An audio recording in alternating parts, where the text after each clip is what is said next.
Welcome back. And today we're going to talk about something that's happened all week here in America and really across the world.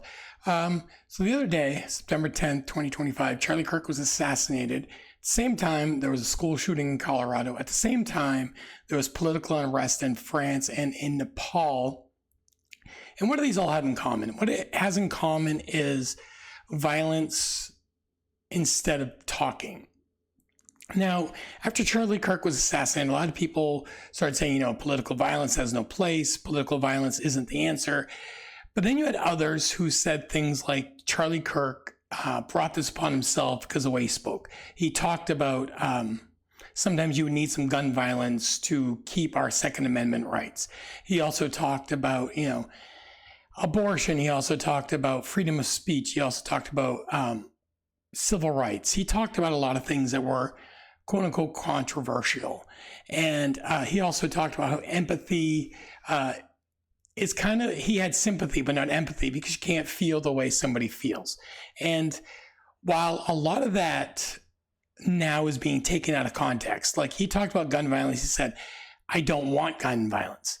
Gun violence is bad, but you cannot have an armed citizenry and not expect any gun violence. It's kind of the truth there. It's not a good truth, but it's a truth. And he did die of a gun violence.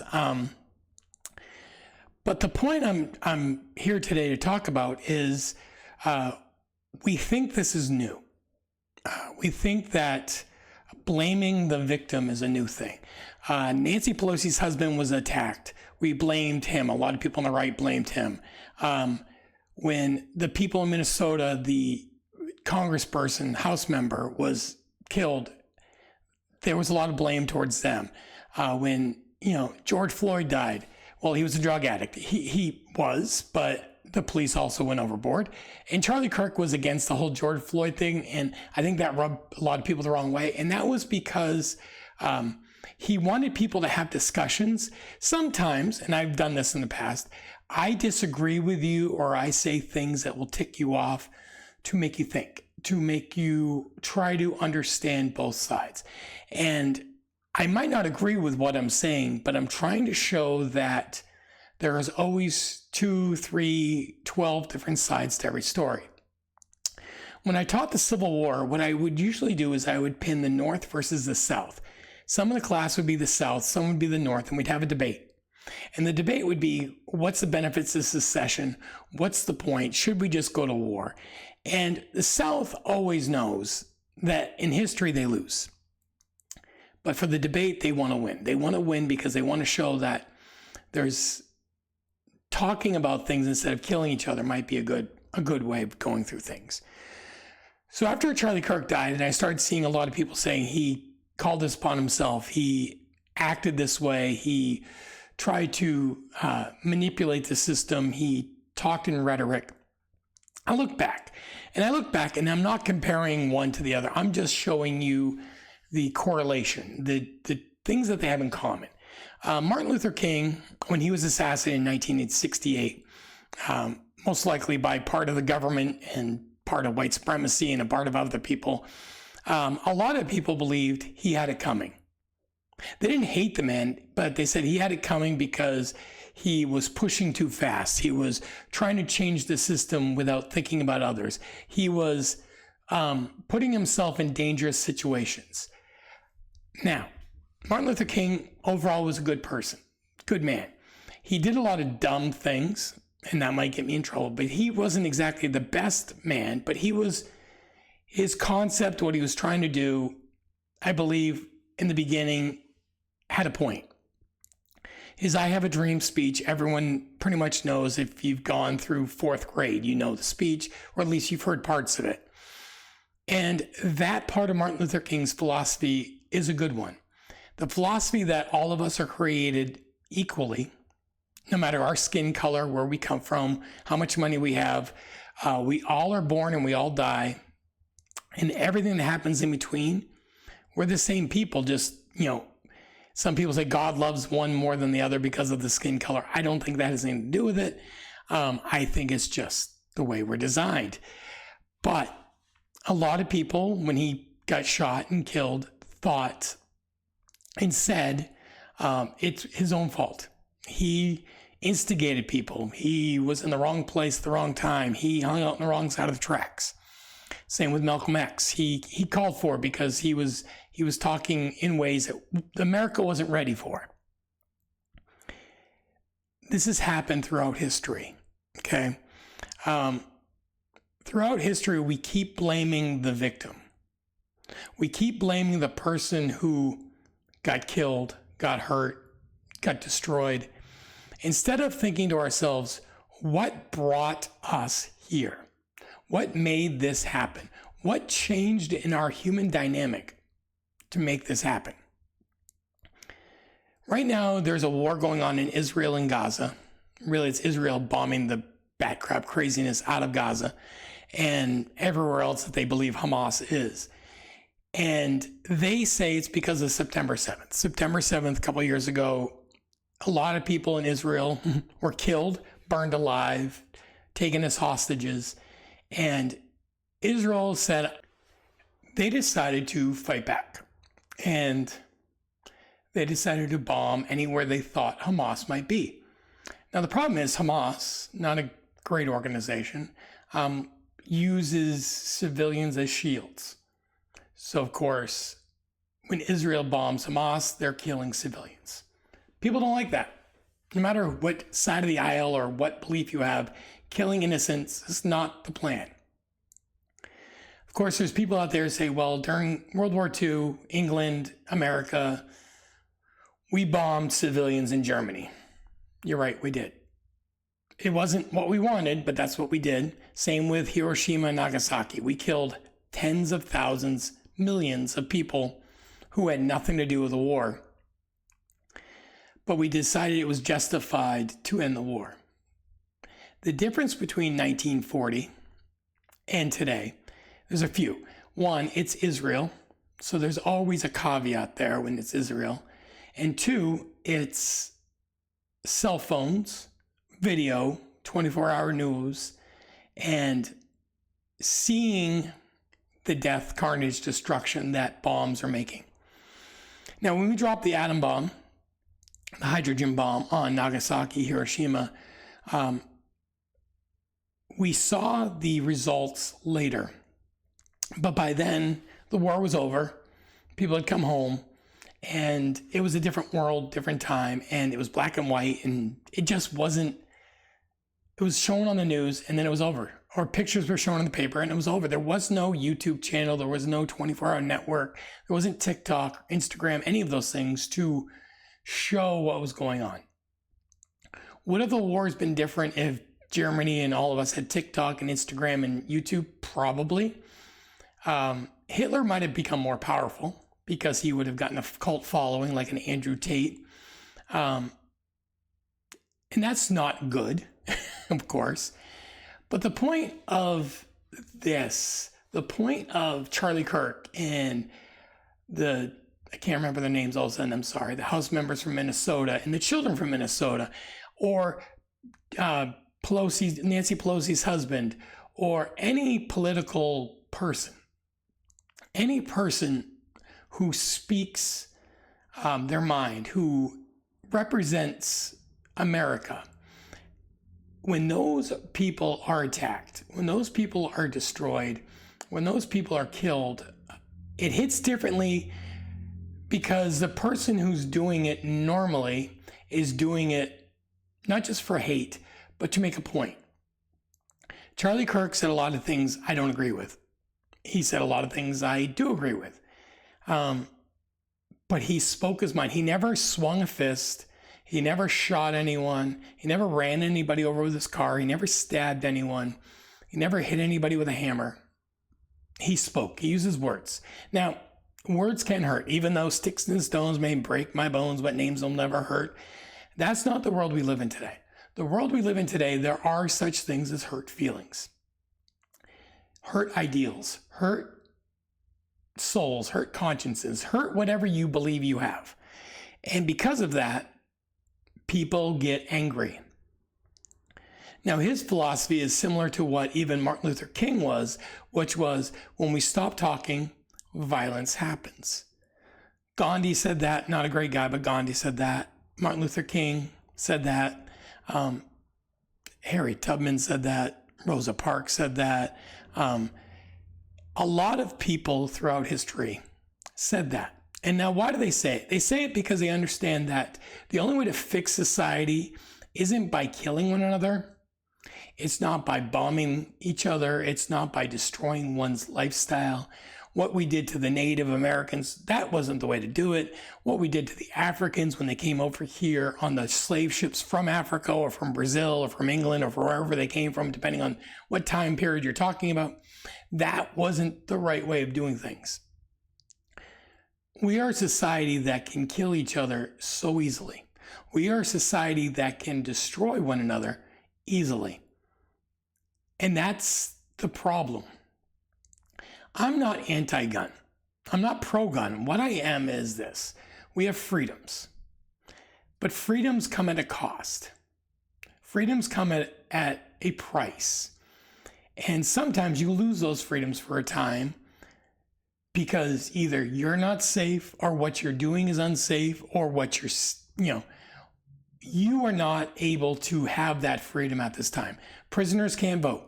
Prisoners can't own guns. Prisoners aren't supposed to have cell phones, but a lot of them do. People who are in certain parts of the world can't have certain things. Okay, when I was deployed to Afghanistan, there's certain things I couldn't do. Okay, I couldn't tell my wife where I was all the time. I couldn't write home without the government seeing my letters or seeing my packages. When I got packages from home, I knew that they were looked at. That was part of the deal. Charlie Kirk was doing his First Amendment, okay? He was living his First Amendment out. Now, First Amendment says we have rights to speak. Now, rights to speak is vague in my mind, okay? The First Amendment is a little vague. Now, the Supreme Court has tweaked it and changed it and retrofitted it, but when the Founding Fathers wrote it, all those 249 years ago, what they didn't know about was the internet. They didn't know about cell phones. They didn't know about television. Heck, they didn't know about the Tyrannosaurus Rex yet. But anyway, the point is they didn't know what could happen. They thought, okay, let everyone speak out. Let everyone speak their mind about their government without being worried that the government's going to come and arrest them for speaking against them. Let everyone express how they feel about things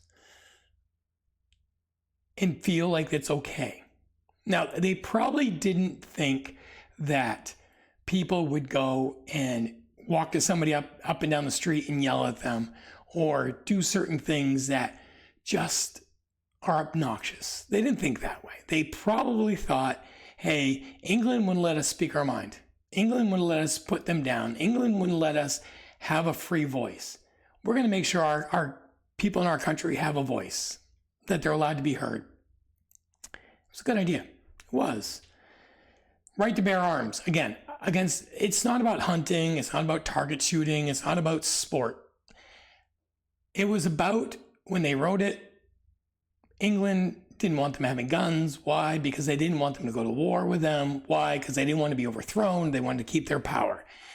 Freedom to bear arms, a well-regulated militia, all that jazz was about, hey, we want to make sure that we can fight the powers that be when they become tyrannical. They didn't know about the B-2 bomber. They didn't know about cruise missiles, nuclear weapons. They didn't know about the M4, the 50 cal, the SAW. They didn't know about tanks, MRAPs, MATVs. They didn't know about any of that. What they knew about was there was a gun. And if I have a gun and you have a gun, I have a chance of living because we're equal. We're not equal anymore. But that's the point. The point wasn't about hunting in sport, in target practice. It was about keeping ourselves protected. The last few days, those two things have become a hot button issue. Charlie Kirk was living a dangerous life. Others do the same thing. Ben Shapiro, Candace Owens, There's people who go to college campuses to talk about abortion. There's people who go on college campuses to talk about Jesus. There's people who go to college campuses to talk about Judaism and Christianity and being a Muslim. They're all different. They're all there. They're all trying to connect to a younger people because they realize when you get to a certain age, people are harder to change. People are harder to mold into something new. Now it happens, but it's not as often as if you get a 20-year-old compared to a 50-year-old. And that's really what the point is. Charlie Kirk used to get asked, why are you here? Why are you talking to college students? He says, I'm talking to voters. He wanted his agenda, his beliefs, to become the beliefs of the land. And the only way to do that was to get voters to agree with him, to vote in people that he thought would bring the country where it needs to be. That's it. Okay. And that's where we are. And he was pro-gun. Now, he would say, hey, he said it something, I'll paraphrase, but it's being taken out of context the last couple of days. But basically, he said gun deaths happen in an armed society, right? I've said that before. But he said, I don't want it to. I don't want this to happen. I really hate the idea of gun violence. But if you have armed people, gun violence happens. Now, gang violence happens in the inner cities, Chicago, Memphis, New York City, DC, LA, Houston. There's gun violence everywhere. Some cities have more, some have less. Some say, well, if it's a red state, it's a blue state. I don't really give a rat's ass which state it is. Okay? People are killing each other because they feel like, oh, that guy dissed me or that person hurt my feelings. But here's the problem. When you spray and pray a weapon, when you just shoot, there's a lot of people by the person you're shooting, they get hurt or killed who had nothing to do with it. You have kids getting shot in their house through the wall because someone's a really bad shot. You get people killed in a playground because the drive-by didn't work out well. You get people shooting up a school because when they went to that school 12 years ago, the teacher hurt their feelings, so they shot up all the students because they were trying to kill the teacher. It's enough. I'm not saying let's take all of our weapons away. I'm not. There was a school shooting in Denver, and the gun used was a pistol, not an AR-15, not a weapon of war, as a lot of people say. The gun that killed Charlie Kirk was a bolt-action rifle. It's a hunting rifle. It wasn't semi-automatic. You had to physically move the bolt. And if you've ever shot one, you get a better shot with it, which is probably why the person used it. And they have the person in custody in theory. And this person will probably say, Charlie Kirk made me hate him, or Charlie Kirk made me feel a certain way, or they're going to say they're crazy, which I'm starting to think if you're willing to take a life like that, automatically you're crazy. That shouldn't be an excuse anymore. Killing another human because you want to kill another human should automatically make you crazy, but it automatically should say it doesn't matter. It doesn't matter. When you go to war and you see death and you see explosions and you fear for your life and you hide in a bunker and then you get used to it and you get annoyed by the rocket attacks and you're watching TV in a bunker or watching videos in a bunker, or when you go to places where death is everywhere and you get used to it, you feel a little crazy. You feel odd because it's become normal. I feel crazy because I went to a war zone. I feel anxiety, depression, stress because of what I went through. And I didn't go through the worst. There's people who've gone through much worse. Firefighters went through 9/11.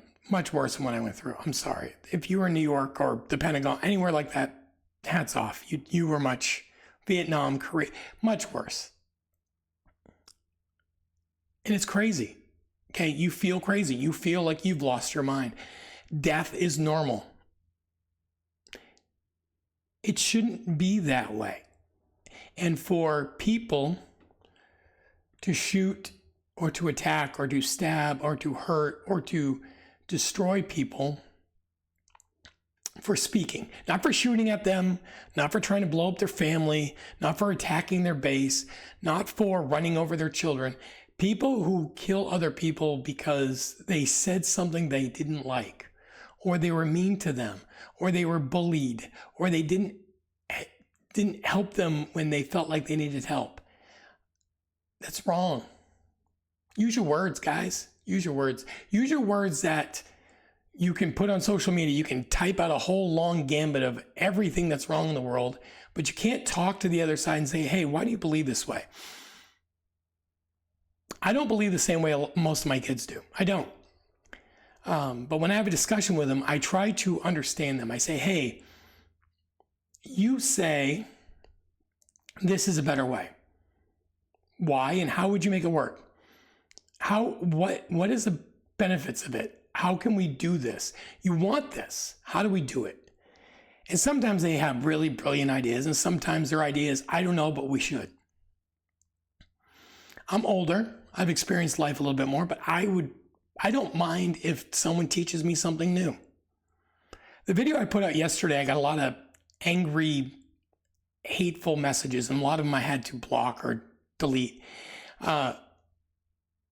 because they were celebrating a man being shot, and they basically said, me even talking about it is giving him life, and I shouldn't do that because how dare I spew such hate. If you've watched any of my videos, I don't have hate in my heart. I don't like things. I don't like seeing kids die. I don't like seeing kids starve. I don't like seeing families destroyed. I don't like seeing families separated. I don't like seeing people on the street addicted to drugs. I don't like seeing homelessness. I don't like seeing people in addiction of anything from alcohol, cigarettes, sugar, caffeine, drugs in general, meth, all that other stuff. I don't like any of it. Okay. I don't like hearing people who went to school who never got the education they deserved. I don't like hearing from people saying that their parents never cared about them or their parents have disowned them because of the way they believe. I don't like hearing kids say they don't talk to their parents because of the way their parents believe. Hate is a strong word, and I think we're using it wrong. Hate is something we need to understand better. You don't have to like someone. You don't have to agree with someone. You don't have to love someone. But they're a human being. They have people in their lives that are important. None of you would say, his kids deserve to see him get shot.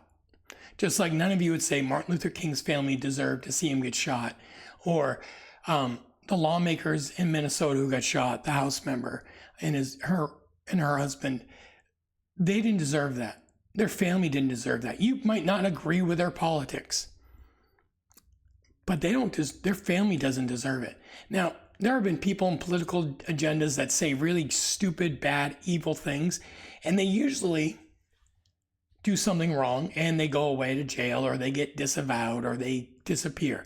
Andrew Tate for a while was really popular. Why? Because he was telling guys, hey, be the alpha. Stop being a wuss. Start doing the things that you want to do. Be the man. And it resonated with a lot of people because a lot of men were feeling like they were being attacked all the time. But what happens is he was saying it in such a vile way. A lot of times it was very vile. Come to find out, he's a vile person. He gets arrested. He gets put to jail. Then he says, no, I'm not. This is all fake. They're just arresting me because of who I am and how powerful I am. And they let him go, and then they arrest him again, and they let him go, and they arrest him again because he's a vile human. Charlie Kirk said things to rile up a crowd, but he didn't hide behind a camera and only say it in a room with nobody in there. He said it in front of thousands of people at a time. He put himself out there. Unlike Andrew Tate, unlike others online, like even Logan Paul, and who's not as bad now, he never hid in a room by himself. He welcomed people from Gavin Newsom to a college kid to a high school kid. He didn't care who you were. He went to England, debated people at Oxford. He did that because he knew the only way to grow as a society is to have dialogue. The thing I learned from going to war, the thing I learned from seeing the world fall apart, is using words, conversation, using our minds can accomplish so much more than using guns, our fists, knives, violence. Words, they say, make violence, but they don't. I can say whatever I want. I might hurt your feelings, but I can't. I can't hurt you. I can't make you feel any way. You can do that. You can listen to me. You can believe what I'm saying, and you can take it the way you need to take it. But you can also just shut it off. If you don't like what somebody's saying, don't listen. The reason why people go to a Charlie Kirk or Ben Shapiro or any of the other people online, Harry Sisson, those people, why they debate them is because they listen to them and they want to get their point across and they feel like they can do it. They can do it. And these people are open to it. They know it's going to happen. They know people are going to yell at them, make fun of them, call them names, curse at them, and they do it anyway.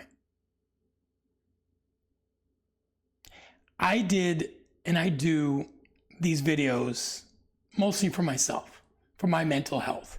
It helps me come to grips with what's going on in my mind. It helps me understand what's going on in the world, and it helps me process the ugliness of the world we live in.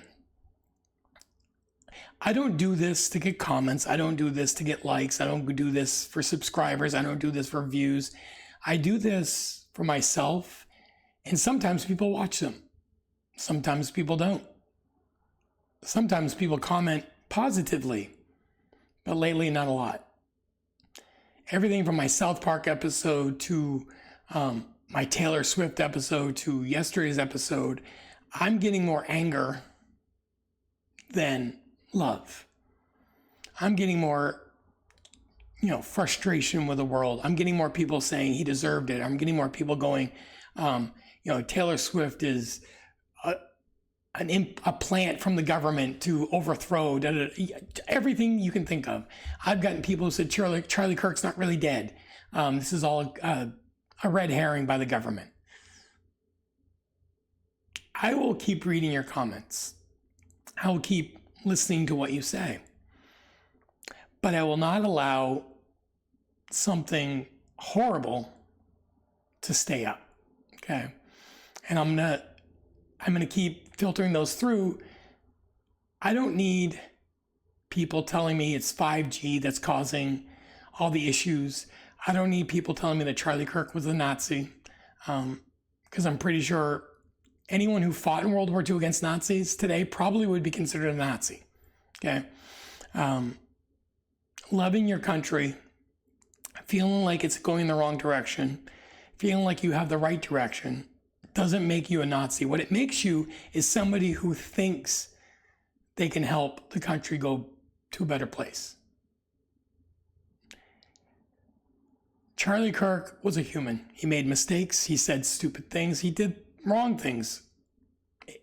And because of that, he paid the ultimate price. His wife and his kids didn't deserve to watch it. Those college kids didn't deserve to watch it. The people who put the video online over and over again on blast, that shouldn't be allowed. The last couple of videos, yesterday and today, I didn't put anything up for visuals. Why? I'm tired of the hate and the anger. And if I put a picture of Charlie Kirk up, someone's going to hate it. Someone's going to say something angry. If I put a picture of the shooter up, same thing. So I'm just not going to. Instead, I want you to remember something. Like it or not, you don't have to agree with me or not. It's up to you. It's you do you, boo. We were all created in the image of God. Now, if you don't believe in God, we are all created equally. Most of the time, we all have 10 fingers, 10 toes. Okay? Women have babies, men don't. Okay, biologically, that's how it works. Now, if a woman can't have a baby or a man can't have produce a baby, it's usually something medically wrong. Men are usually stronger than women on average. Men are usually taller than women on average. Crime is done by both races, all races, doesn't matter what race you are. Crime is crime. We all have the same blood type. We all have blood. It's not like the Native Americans have one color blood and the blacks have one color blood and the whites have a different color blood. We all have the same blood. Very rarely do you have a blood type that no one can match. I mean, there's situations where there's certain antibodies, but that's a rarity. Most of the time, normally, 2 eyes, 2 ears, a nose, a mouth. Again, when it's not, there's a reason. We're humans. We're not gorillas, we're not apes, we're not chimpanzees, we're not orangutans. We're humans. And we're systematically killing each other through violence, through war, through famine, through pollution, through traffic and running people over with cars and just crashing cars, through hate. I believe a lot of people in Israel don't hate people in Palestine. I believe a lot of Jews don't hate Muslims or Christians. Let's be honest. They probably don't hate each other that much. Most average people don't hate enough to kill you. I believe most Americans don't believe killing someone because of their political beliefs is normal, is good. Just like most of us don't believe shooting a school up is a good idea, or a church up, or a mosque up, or a synagogue. Shooting them, not good. Killing people because they are different than us, most of us believe isn't good. In the 60s, certain people, there were more people out there that believed violence was the only answer, but not everybody. And today it's even less. Today, when we talk about violence, it's a different genre. We talk about hate, we talk about colors of skin, political beliefs, race. We have hate crimes now instead of just crimes. We need to get back to just being human beings who take care of each other and care about each other. And if I say something, or if someone else says something that you don't like, shut us off. Disagree with us verbally. But attacking, killing, destroying, no need. There's no point. Rodney King, who was attacked in a long time ago now, I think it was the early 90s, by the police, started riots in LA. He said something that we used to make a joke about just because it was a different time. But I think it's true today more than ever. Why can't we all just get along? Why can't we just agree to disagree and move on? Why are we losing family members? Why do we stop having conversations with people that we love? Because we don't understand them. How are you going to understand somebody unless you talk to them? How are you going to understand what and who people are if you don't talk to them? And I think that's the point. Thank you all for watching.